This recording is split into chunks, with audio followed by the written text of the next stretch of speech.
Jesús narra la historia en diferentes evangelios, que habían dos ladrones crucificados a los lados de Jesús, y los dos estaban blasfemando a Jesús, y los dos le estaban diciendo a Jesús: si realmente eres el Hijo de Dios, ¿por qué no te bajas de aquí? Insultando a Jesús. Y uno de los dos le cae el 20, que están en la presencia de Dios mismo. Le hace una petición muy particular, una petición muy interesante. Le dice: acuérdate de mí cuando vengas en tu reino. Él entendía que ese acto de sacrificio de Jesús no era el fin, sino que Jesús, nos dice la Biblia, que va a regresar a establecer su reino. Y este hombre, impresionantemente, increíblemente, entendía que Dios iba a morir, e iba a resucitar, e iba a regresar un día para establecer su santo reino. No solamente sabía eso, también sabía al mismo tiempo, al decir: acuérdate de mí cuando vengas en tu reino, ¿qué es lo que está diciendo? Yo voy a morir, pero yo también resucitaré algún día. Esa es la esperanza que tenemos los cristianos, que un día nuestros cuerpos saldrán de la tumba, tendremos una vez más carne, hueso y sangre, y podremos caminar en el nuevo reino de Dios cuando Él regrese por los muertos. Es lo que dice la Biblia, que cuando regrese sonará la trompeta, el arcángel, y dice: y las tumbas se abrirán y los muertos resucitarán primero. Él entendía eso, y él en su momento de muerte le dice a Jesús: acuérdate de mí. Si tú estás aquí, tú necesitas saber que son tus pecados los que mataron a Jesús. También necesitas saber que Dios te ve con compasión. Pero esto es lo que significa ser salvo. Ser salvo es: acuérdate de mí. No es: acuérdate de mis obras, acuérdate de las buenas cosas que hice, acuérdate de mis esfuerzos, acuérdate de mi religiosidad, acuérdate de todas las cosas que intenté hacer bien. No, Él no apela a nada de eso. Él sabe que es un hombre pecador. Él mismo dijo: nosotros estamos siendo crucificados justamente, pero Él está siendo crucificado injustamente. Y Él dice: acuérdate de mí. No se trata de mis obras, se trata de que tú te acuerdes de mí, que tú tengas misericordia de mí, porque soy un pecador. Si tú estás aquí, no conoces a Jesús. Eso es lo que significa convertirte a Jesús. Eso es lo que significa ser cristiano. Eso es lo que significa dar tu vida a Jesús.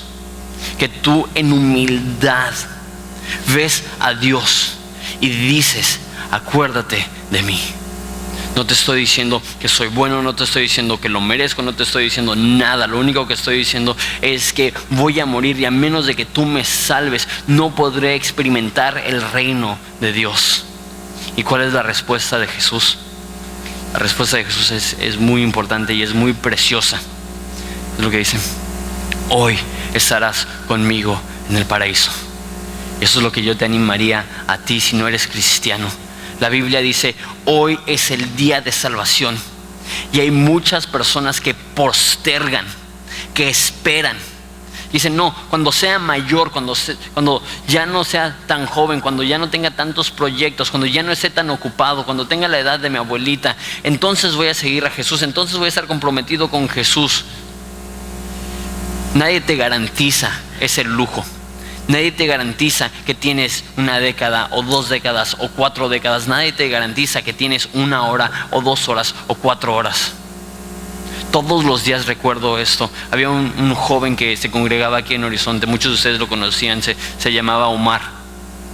Y él, transitando por la calle donde yo siempre manejo todos los días rumbo a mi casa, en un alto que yo paso todos los días, él iba en su motocicleta. No hizo alto una persona y lo mató.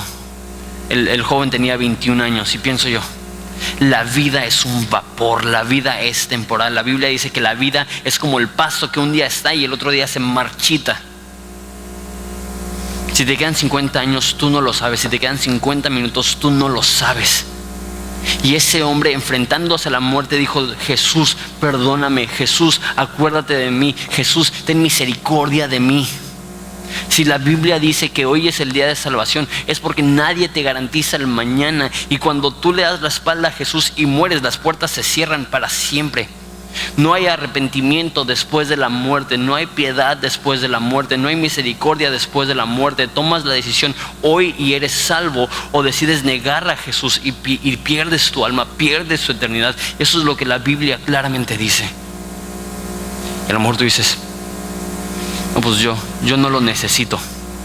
Te digo eso, yo creo que el ladrón reconoció que nadie es tan bueno que no necesita la ayuda de Jesús, pero tampoco que nadie es tan malo que Jesús no está dispuesto a ayudarles. Nadie es tan bueno que no necesitan que Jesús les perdone, y nadie es tan malo que Jesús dice, sabes que contigo no me meto. Esta es la gran piedad de nuestro Señor Jesús. Esa es otra cosa que se me hace extraordinaria, otra cosa que se me hace increíble. Mujer, he ahí tu hijo. Y le dice a Juan, Juan, he aquí tu madre. Se me hace impresionante que el momento de sufrimiento y agonía que tenía Jesús tenía una preocupación. Imagínate cuánto amas a tu madre. Imagínate que tu madre te vea desnudo o semidesnudo, sangrando, agonizando, y tu madre está viendo esto. Y muchas personas utilizan ese versículo para defender la postura que no es bíblica, que María no tuvo otros hijos más que Jesús. La Biblia es clara que María tuvo otros hijos. 2 de ellos escribieron libros de la Biblia, Judas y Santiago. Pero lo que nos dice el Evangelio de Juan es que los hermanos de Jesús creían que Jesús era un lunático. Creían que Jesús había perdido la mente, que Jesús había perdido la razón. Entonces, imagínate, Jesús está muriendo y él sabe, voy a dejar a mi madre en manos de personas que no temen a Dios. Voy a dejar a mi madre en manos de personas que creen que soy un lunático. Voy a dejar a mi madre en manos de personas que posiblemente deshereden a mi mamá por el simple hecho de que ella me ama, ella me sigue y ella me adora. Después Andrés y después Santiago y después Judas se convirtieron en cristianos, se convirtieron en pastores, pero en ese momento Jesús no tenía a nadie que cuidara a su madre. Y él en la cruz está resolviendo estas cosas de último minuto, en el cual ve a su madre probablemente destrozada, devastada, y le dice en ese momento, madre, he aquí tu hijo. Y ve a Juan, sabiendo que Jesús ya no iba a estar, le dice a Juan, Juan, he aquí tu madre. Y lo que nos dice la tradición de la iglesia es que Juan no fue el pastor de la iglesia en Jerusalén después de que murió Pedro, porque él estaba muy ocupado cuidando a la madre de Jesús. Y de hecho no empezó él a ejercer un pastorado titular de una iglesia hasta que ya era un hombre mayor de edad, porque la tradición nos dice que María vivió muchos años y él se dedicó a cuidar a María en su casa hasta que María falleció, y después él se fue a ser pastor en la iglesia en Éfeso. Jesús, colgando, agonizando, pensó esto: necesito a alguien que cuide a mi mamá. De 7 cosas que dijo en la cruz, ¿por qué esta? ¿Por qué incluirlo en el Evangelio? Yo creo que es por eso. Porque quería que supiéramos, que conociéramos el carácter y la naturaleza de Jesús. Que Jesús aún en la cruz no está buscando lo suyo. Que Jesús en la cruz no está pensando en sus propias necesidades. Está pensando en las necesidades ajenas, está pensando en su familia, está pensando en su madre. Y aquí es donde se empieza a poner más fuerte. Después de eso le dice al Padre: Dios mío, ¿por qué me has desamparado? Últimamente en nuestra región ha habido un debate acerca de qué significa ¿por qué me has desamparado? Explico un poco lo que sucedió en la cruz. Porque muchas veces vemos la imagen tradicional de Jesús en la cruz, vemos una gotita en el brazo, vemos una gotita en el costado, vemos una gotita en la frente y decimos, pobrecito Jesús. Pero la realidad es que en lo físico fue muchísimo más brutal que eso. Usaban un látigo que se llamaba de 9 colas, que tenía 9 pedazos de cuero, y a medio cuero tenían piedras, y al final del cuero tenían ganchos. Entonces lo que hacía es que pegaba la piedra y hacía palanca así, y se enterraban los ganchos en la piel de las costillas y arrancaban. Y dice la Biblia que él pasó por 39 de esos latigazos. Yo creo que la Pasión de Cristo hizo un buen trabajo ejemplificando el tipo de devastación que sufrió su cuerpo. No solamente eso, sino que fue clavado en la cruz, y en la cruz traspasaron los nervios más sensibles de su cuerpo, y él estuvo ahí colgando. Y hubo un documental hace poco en el New York Times que decía que la muerte en la cruz no era muerte por pérdida de sangre, era muerte por asfixia, porque lo que pasaba es que era tanto el dolor que colgaban así y se disminuía la capacidad pulmonar. Entonces, al momento de querer respirar, tenías que jalar sobre esos clavos y empujar sobre esas piernas, y para poder respirar, lo que pasaba es que era tanto el dolor y era tanta la agonía que ya no se podían jalar y ya no se podía expander su pecho, y cada vez tenían menos y menos y menos oxígeno y empezaban a desmayarse. Y hay registros en los cuales hombres colgaban en la cruz por días. Hasta 9 días llegó a colgar un hombre sobre la cruz, pasando de la conciencia a la inconsciencia por falta de oxígeno. Y era una muerte lenta, era una muerte llena de agonía. Y eso es lo que estaba sufriendo Jesús, ese tipo de tortura. Sin embargo, no creo que eso es lo que Jesús nunca se quejó del dolor físico. Jesús nunca dijo en la cruz, ¿sabes qué? Me duele. Jesús nunca dijo en la cruz, ¿saben qué? Eso es inhumano. Jesús nunca dijo en la cruz, denme algo para el dolor. A Jesús, aunque el dolor era terrible, Jesús no estaba preocupado por el dolor. Había algo peor, algo espiritual que estaba sucediendo. ¿Y qué es lo que sucedió? La Biblia dice que aquel que no conoció pecado se convirtió en pecado, fue hecho pecado para que nosotros fuésemos hechos la justicia de Dios en él. Eso significa que Dios puso sobre Jesús nuestra maldad. No solamente nuestra maldad, sino la maldad de todo el mundo. Y Jesús en la cruz se convirtió en el estiércol de la humanidad. Se convirtió en el pecado de la humanidad, se convirtió en el desecho de la humanidad. Imagínate, el santo, santo, santo, el creador del universo, el que no conoció pecado. De repente el Padre dice, tú eres el pecador condenado. Tú eres el portador del pecado de toda la humanidad. Y en ese momento el Padre le tuvo que dar la espalda. Y a lo mejor esto no te cala, porque vivimos en una cultura muy disfuncional en la cual muchas personas no tienen padres. Muchos padres le han dado la espalda a su hijo. Pero imagínate, después de toda la eternidad de comunión perfecta, de intimidad perfecta, de armonía perfecta, de cariño profundo, en su momento de mayor dolor, Jesús sintió una soledad absoluta. ¿Alguna vez estabas pasando por un tiempo difícil y las personas que te debieron de haber apoyado te dieron la espalda? Ahora multiplica eso por 1,000,000. Y es lo que pasó a Jesús. Jesús en su momento de mayor tragedia, el Padre, aunque no quería, pero la Biblia es clara que el Padre ama al Hijo, que el Padre y el Hijo uno son, que hay una intimidad inquebrantable ahí. No es que a Dios le valió y dijo, no, pues tú por allá. Es que él entendía mi santidad y ahora la postura que tú tienes de pecador no pueden convivir y tengo que darte la espalda. Tengo que abandonarte. Dios mío, ¿por qué me has abandonado? Jesús sufrió este abandono. Jesús sufrió esta soledad.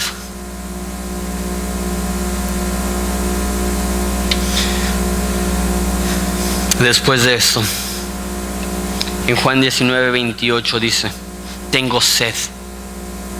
Está colgando de la cruz y él está totalmente deshidratado. Israel es muy caliente, él está colgando, le está pegando el sol y él dice, tengo sed. Muchas personas aquí piensan que está pidiendo ayuda. Yo no creo que sea eso. Yo creo que Jesús es fuerte. Yo creo que Jesús se está aguantando por lo que voy a decir al final de ese estudio. Yo creo que esto es altamente simbólico porque él sabía lo que le iban a dar. Él pide agua. Él pide un poco de misericordia. Él pide un poco de piedad. ¿Qué es lo que sucede? Si conoces la historia, dice que tomaron como una esponja en un palo, lo llenaron de vinagre y se lo pusieron en la cara. Si alguna vez has probado vinagre, sabes lo amargo que es. Sabes que no sacia la sed. Sabes que no tranquiliza tu deseo de tomar agua. Al contrario, es una burla, es un insulto. Jesús pide un poco de agua. Y hay personas que dicen que en ese momento los romanos estaban teniendo misericordia de Jesús porque el vinagre es un tipo de antihistamínico en el cual no siente tanto dolor al beber de este vinagre, pero eso no es el caso. Es más, descubrimientos arqueológicos en los últimos cuantos años han descubierto que en ese entonces la nobleza tenían baños privados. En esos baños privados cavaban un hoyo, tenían el lugar donde se sentaban y había un esclavo que tenía una esponja en un palo, y después de que esta nobleza que tenía dinero hacía del baño, utilizaban esto para limpiar a la persona debajo. Y lo que tenían para desinfectar la esponja es que lo ponían en vinagre. Lo tenían en vinagre y con eso limpiaban persona tras persona tras persona. Y Jesús dice: tengo sed.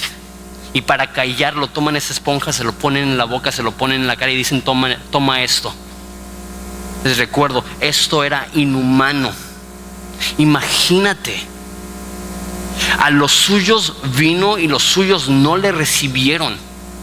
Ese es su pueblo amado. Esa es la creación que Él hizo.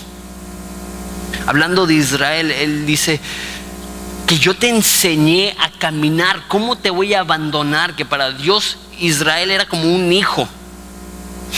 ¿Recuerdas cuando enseñaste a tu hijo a caminar? Lo precioso, lo emocionante que era que ese hijo estaba caminando. Ahora para Dios ese hijo le ha dado la espalda, lo entregó a los romanos y los romanos lo crucificaron sin piedad. Y lo callan con este acto humillante.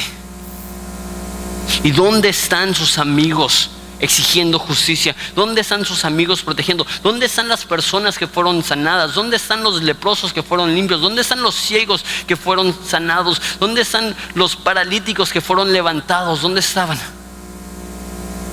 Lo más probable es que aún ellos le habían dado la espalda.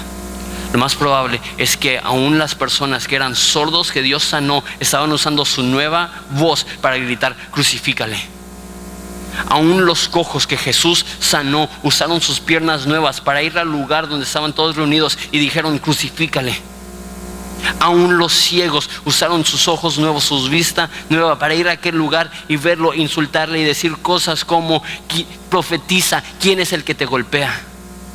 ¿Qué tipo de dominio propio tiene el Dios Todopoderoso para no exterminar la raza humana en ese momento? Y sabemos por la historia que hubo momentos en el cual Dios estaba tan harto del pecado humano que dijo: ya estuvo. Pero en ese momento no fue así. En ese momento Él lo tomó. En la historia de la cruz vemos un Dios que prefiere morir a ver a sus enemigos morir, que prefiere ser humillado a ver a sus enemigos destruidos. Ese es un Dios que no podemos comprender. Tanta gracia, tanto amor, tanto cariño. Y pintamos a un Jesús que siempre está sonriendo, y pintamos a un Jesús que siempre está de buenas, y pintamos a un Jesús que nunca tiene problemas. ¿Y cuál es la realidad? La Biblia lo llama varón de dolores. ¿Por qué? Porque toda su vida Él sabía que se iba a enfrentar a esto. Y aunque Él sonreía y reía con aquellos que reían, también cargaba y portaba en su corazón siempre el dolor de saber que la humanidad que Él ama lo iba a rechazar, que la humanidad que Él ama le iba a entregar, y que la humanidad que Él ama lo iba a matar, lo iba a crucificar.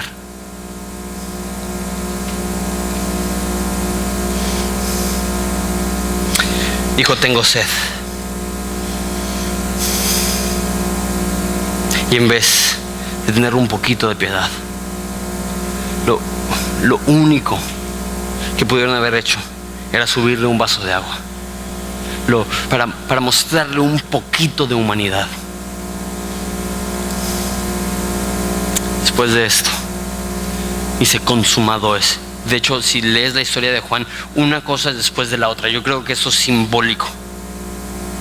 Si estudias el libro de Juan, inicia con el primer milagro de Jesús, que es cambiar el agua en vino, y termina con el último milagro de Jesús, que es salvar a la humanidad. Permíteme especular un poco. Yo creo que eso es simbólico en el aspecto que cuando Él convierte el agua en vino, Él está diciendo: yo busco celebración, yo busco gozo, yo busco que la humanidad pueda ser salvada de sus pecados. Dice en Jeremías que en aquel día, hablando de cuando lleguemos al reino de Dios, dice que Él preparará manjares, que Él preparará delicias y que Él tendrá vino añejo, que eso representa el plan perfecto que tiene Dios. Y si sabes lo que es vinagre, es vino que se ha oxigenado.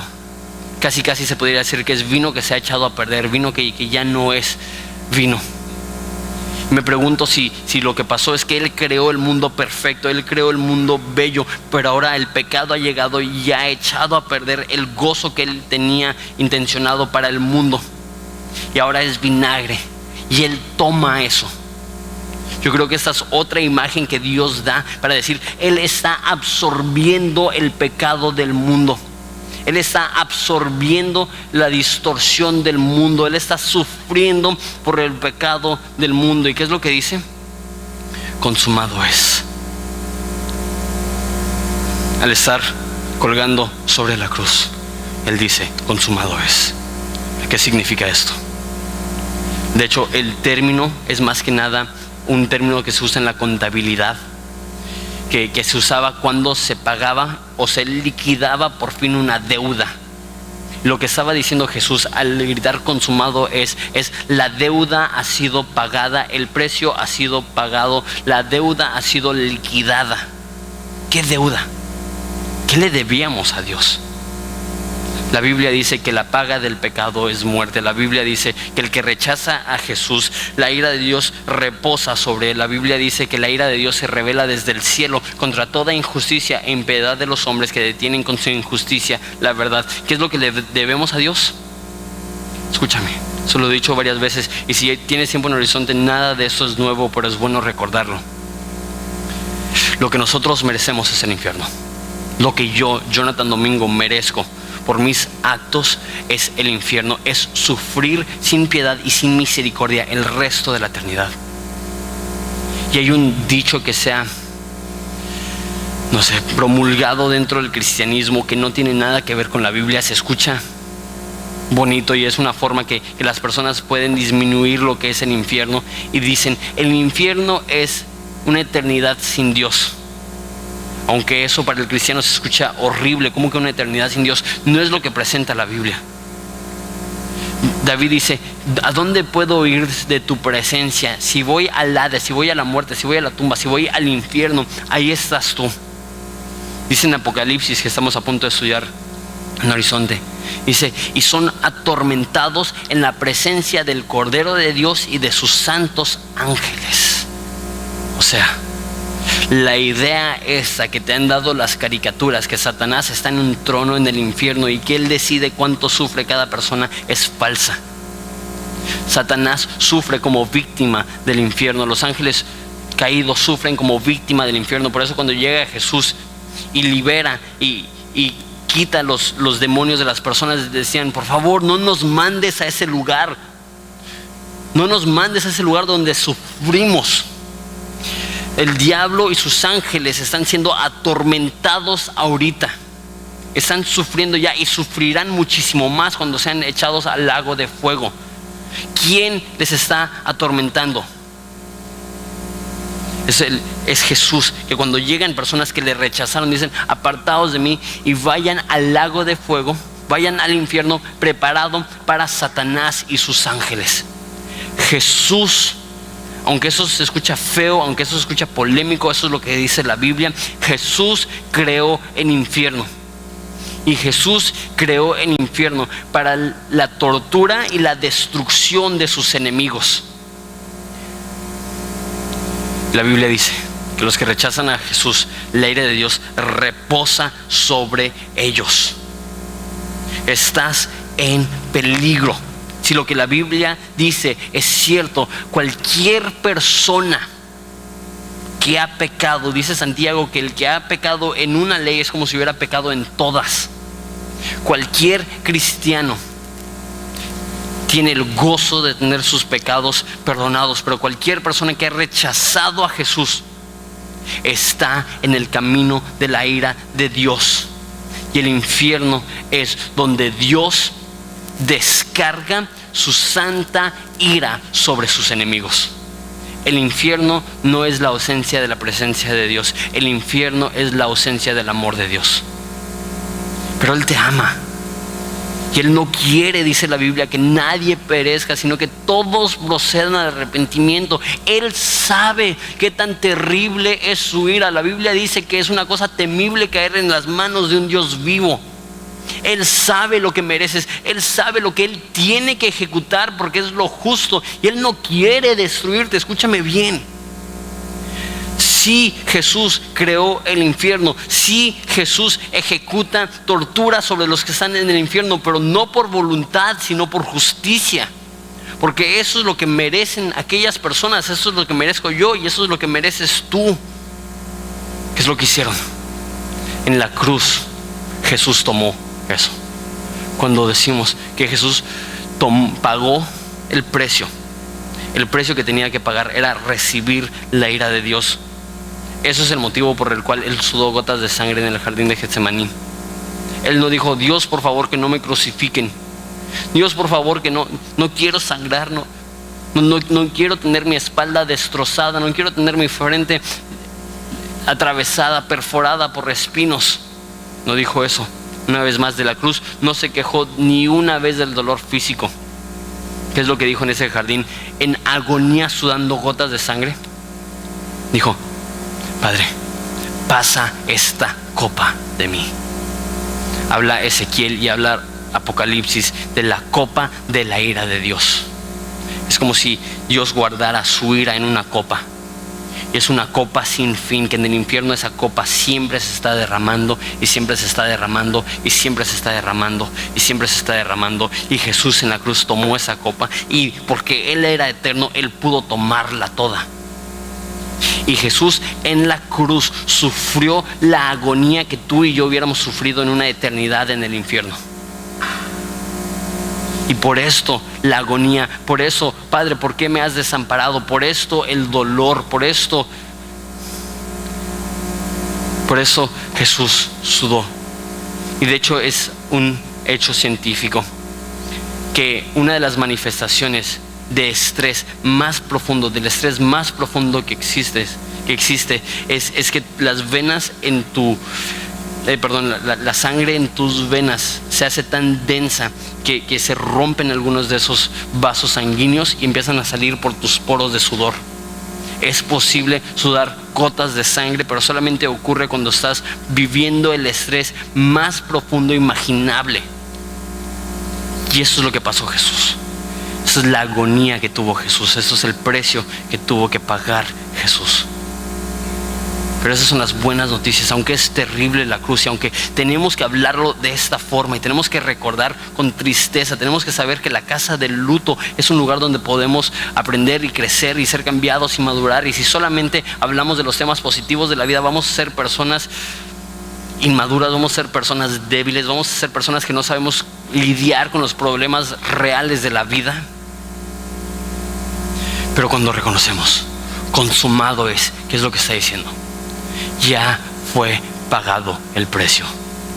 No importa quién eres, escúchame, no importa quién eres, no tienes que ir al infierno. Aunque eso es lo que merecemos, Jesús ya intervino, pagó el precio. Él ya sufrió lo que tú tendrías que haber sufrido. Él ya pagó lo que tú debiste de haber pagado. Él ya murió la muerte que debimos de haber muerto. Él ya fue abandonado de la forma que tú y yo merecíamos ser abandonados. Una forma que me gusta decirlo es que el motivo que Él pudo decir consumado es porque Él fue consumido por la ira de Dios. El motivo que Él pudo decir pagado por completo fue porque en su espíritu Él tuvo que portar nuestros pecados y en su espíritu Él tuvo que portar la ira de Dios. Lo último que dijo en Juan 19:30 dice: Padre, en tus manos encomiendo mi espíritu. Jesús sufrió, Jesús murió, Jesús padeció. Ahora, les comenté que en la cruz la muerte era porque se asfixiaban, porque no tenían suficiente oxígeno. Y lo que hacían las personas para que murieran más rápido si tenían prisa, como era el caso de Jesús, porque el próximo día iba a ser el día de la Pascua, fueron a cada uno de las personas que tenían crucificadas y les rompían las piernas. ¿Por qué? Porque cuando cuelgas te levantabas con tus piernas para poder respirar, pero si tienes rotas las piernas ya no te puedes levantar y no tienes suficiente fuerza para levantarte así, y te morías más rápido, te asfixiabas más rápido. Pero cuando llegaron a Jesús, Él ya estaba muerto. Él no murió porque se había asfixiado. Él no se murió por falta de oxígeno. Si te estás asfixiando, no puedes hablar, y Él está hablando de la cruz. Y de hecho, si lees todo el versículo, dice: clamó a gran voz. Eso no fue algo que Él estaba susurrando. Eso no es algo que estaba diciendo un hombre que se estaba asfixiando. El momento que muere, lo traspasan y dicen que fluye agua y sangre. Lo que creen los médicos, los científicos, es que por el azote que había recibido, por los 39 latigazos con un látigo de 9 colas, había estado tan abierta su espalda y había sido ya tan contaminada su sangre, y tenía tanto polvo y tanta mugre que se estaba mezclando con su sangre, que estaba bombeando su corazón, estaba bombeando su corazón, y llegó el momento donde su corazón ya no pudo, y murió parecido a un paro cardíaco, donde su corazón ya no pudo con eso. Dicen algunas personas que Jesús literalmente murió de un corazón roto, que su corazón ya no pudo, y en ese momento Él grita. Ya gritó: consumado es. Ya gritó: pagado por completo. Ya gritó: tengo sed. Ya gritó: he aquí tu madre. Ya gritó: estarás conmigo en el paraíso. Y ya no le habla a la persona que tiene a su lado, al ratero, ya no le habla a su madre, ya no habla a las personas que le están crucificando. Ahora habla directamente con el Padre. Dice: Padre, en tus manos encomiendo mi espíritu. Murió. Padre, recíbeme. Y hay personas que dicen que después Jesús fue y sufrió en el infierno. No creo que eso es lo que sucede, porque Jesús dice: en tus manos encomiendo mi espíritu. No está diciendo que después de eso fue al infierno. Yo creo que Jesús sufrió el infierno sobre la cruz, pero yo no creo que Jesús descendió a un infierno. Yo creo que aquí muere, aquí entrega su espíritu. Y aquí es cuando, porque ya ha sido pagado por completo, empieza el proceso de restauración una vez más entre el Padre y el Hijo. Y piénsalo. Cuelga su cabeza, está muerto. Juan lo ve, su madre lo ve, y ellos hasta el último momento tenían la esperanza de que Jesús haría algo, de que Jesús haría otro milagro, de que Jesús bajaría de esa cruz, de que Jesús humillaría a todos. Y ven cómo su cuerpo se queda sin fuerza, y ven cómo Jesús muere. Y en ese momento se pierde la esperanza, y en ese momento su Salvador murió. Y ellos no creían que así iba a terminar. De hecho, de los evangelios no vemos ningún versículo que nos indique que los discípulos creían que iba a resucitar. Ellos habían creído: se acabó. Ellos creían: ya falleció, ya nuestra esperanza está muerta. Lo bello es que la historia no se detiene ahí. Lo hablaremos más a detalle el domingo. Pero la historia continúa con un Jesús que resucita, con un Jesús que vence la muerte, y un Jesús que vence la ira de Dios, y un Jesús que vence a nuestro enemigo el diablo, y un Jesús que vence nuestro pecado, y un Jesús que vence nuestros propios problemas, un Jesús que vence nuestra incredulidad, un Jesús que vence las tinieblas con la luz. Y al decir esto, en tus manos encomiendo mi espíritu, lo que está diciendo Jesús es ya pagué, ya no hay ninguna excusa, ya no hay nada que te separa, ya no hay barrera, ya no hay obstáculo. Y ahora podemos gozar, disfrutar de acceso al Padre. Porque escúchame, me encanta como lo dice Dietrich Bonhoeffer, un teólogo del siglo pasado: somos más malos de lo que creemos, pero somos más amados de lo que podríamos esperar. Somos más malos de lo que creemos. Siempre tenemos más gracia para nosotros que para las demás personas. Siempre ignoramos las cosas malas que hacemos. Es más, ¿cuántas veces no hemos dicho frases como es que no soy tan malo? La realidad es que somos más malos de lo que creemos. Pero al mismo tiempo, la cruz nos demuestra que somos más amados de lo que podríamos esperar. Somos más amados de lo que merecemos. Ahora, al decir que la ira de Dios tuvo que ser apaciguada, no crean que les estoy presentando una historia prehistórica rara, donde hay un Dios sediento de sangre que quiere destruirnos y pues ni modo, hubo un sacrificio de su hijo y ya no nos puede matar. La Biblia dice que nadie se acerca al Padre a menos de que el Padre les atraiga. La cruz no es una historia de odio. La cruz es la historia de cómo el amor pudo vencer el odio. La cruz no es un mensaje de ira, es un mensaje de cómo gracia pudo vencer la ira. La cruz no es un mensaje de oscuridad, es un mensaje de cómo la luz de Dios pudo vencer la oscuridad de este mundo. ¿Y qué es lo que hacemos? ¿Qué es lo que hacemos ante tan gran amor? ¿Qué es lo que hacemos ante tan gran misericordia? ¿Qué es lo que hacemos ante un acto tan precioso? Vemos una imagen en Apocalipsis, me gustaría leerla.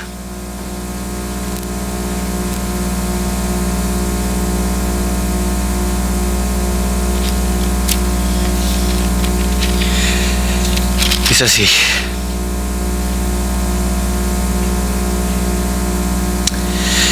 estaban las personas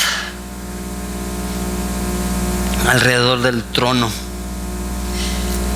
y dice, esos, si te puedes imaginar, miles y miles y miles y millones de personas combinado con miles y millones de ángeles. De lo que nos dice Apocalipsis es que mínimo existen 100 millones de ángeles y puede que existan muchísimo más.